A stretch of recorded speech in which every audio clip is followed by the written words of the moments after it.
এইগুলোর কোনো ভিত্তি নেই। দেখুন আমাদের অনেক সমস্যা, মুখ্যমন্ত্রীর অন্য সমস্যাগুলো অ্যাড্রেস করা উচিত, যে এই মুহূর্তে দ্রব্যমূল্য আকাশ ছোঁয়া, মানুষ মানুষ কিনতে পারছে না বাজারে গেলে।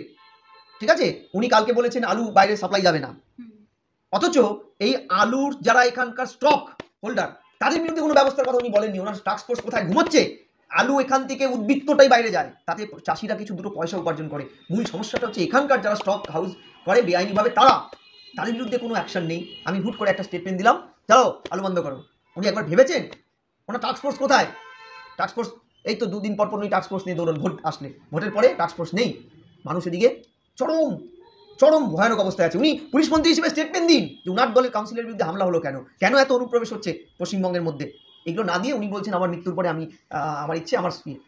আর জীবিতকালেই যা দলের অবস্থা আপনার দলের মধ্যে, ঠিক আছে, আগামী 26-এ আপনি মুখ হবেন না 294টা সিটে ভাইপো মুখ হবে, সেটাই তো এখন লাখ টাকার প্রশ্ন আমাদের কাছে।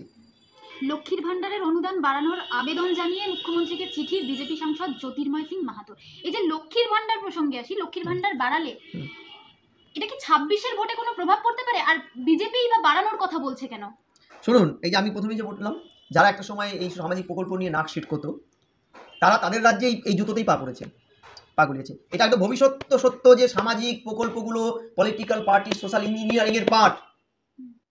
এইটাকে ইগনোর করে কোনো রাজনৈতিক দল কোনো রাজ্যে জিততে পারবে না। আফটার করোনা এটা আরও নেসেসিটি হয়ে দাঁড়িয়েছে যে মানুষের সার্বিক উন্নয়ন নয়, স্মল উন্নয়ন, র্যাপিড সামান্য উন্নয়ন, ক্ষণস্থায়ী উন্নয়ন, এটাতে মানুষ অনেক বেশি ইন্টারেস্টেড।